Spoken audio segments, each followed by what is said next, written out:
Let's talk about how to fix a enabling dishonest behavior Google Ads suspension. And to be super clear, this video is oriented towards people who are not actually trying to enable dishonest behavior. If you're actually trying to enable dishonest behavior, then Google was right in suspending your account, and we're not looking to help you get back online, and we're not going to be able to help you get back online because Google has correctly flagged you.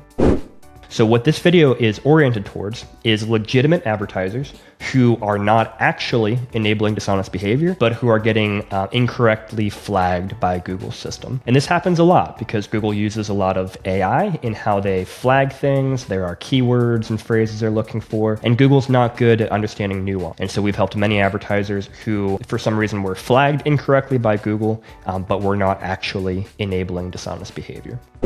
So let's jump in. And for context, if you don't know who I am, my name is John from StubGroup. We are the #1 resource in the world for fixing Google Ads suspensions and helping advertisers comply with Google's policies.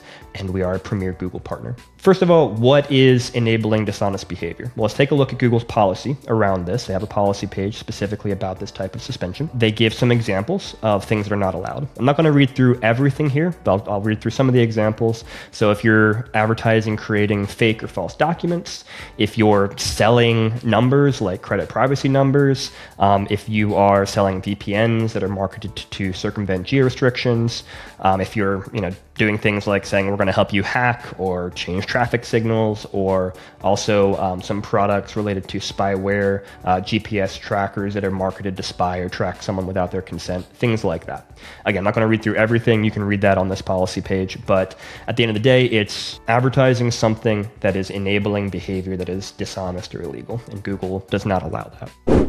So you might wonder, why would people get incorrectly flagged?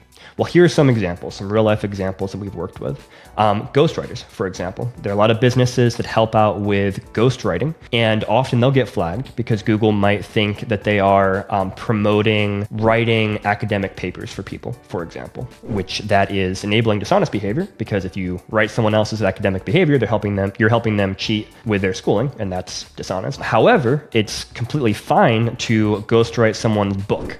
As an example, someone wants to put a book out there, they're not a great writer themselves, and so someone comes along and helps them with that process. Google is not good, again, at understanding the nuance of those things. And so, for example, a service that helps ghostwrite books might get flagged because Google is seeing similar messaging or keywords as someone who is helping someone fake an academic paper. Another example would be in the spyware world.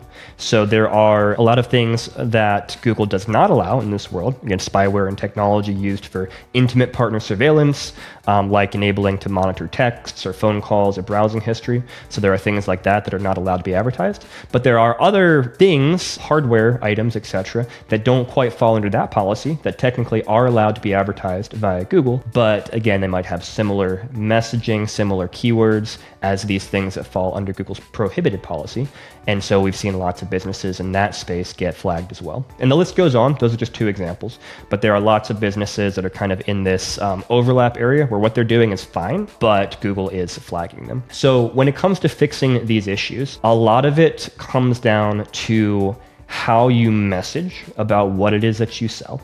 So for example, look at the words, the keywords that are in your ads and that are on your website, your product pages. And when we help businesses, we'll look at, okay, what are words where Google is probably flagging this word, like cheat, for example. There are plenty of situations where you might not be actually helping someone to cheat on something, but you might use that word for valid reasons on a product page. But Google sees that word and says, oh, they're advertising, helping people cheat. That's a problem, and they flag that. So the keywords in the ad copy and the landing pages on the website, super, super important. And again, keeping in mind that a lot of Google's review of things is automated via AI, via robots, not necessarily by humans. And even when it is by humans, humans are usually moving very, very quickly and not taking a lot of nuance into their analysis.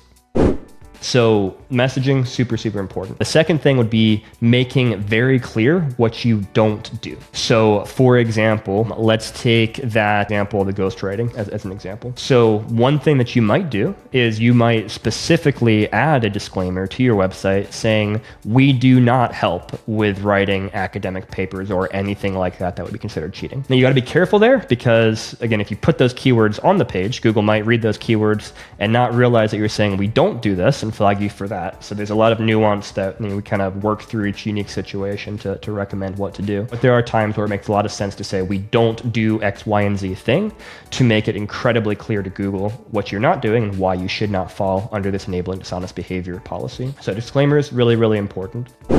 Also, just making sure that your business looks as legitimate as possible. So things like making sure you have an About Us page, making sure you have a contact page with accurate contact information, making sure your whole website is built out to be fully functional and look fully legitimate to Google. And then also collecting real reviews from customers so that when Google looks at you through third-party review tools and just looks at your online footprint in general, they see that you're a legit business, that you're responding to the reviews you're getting, and that you're conducting business in an above-the-board fashion.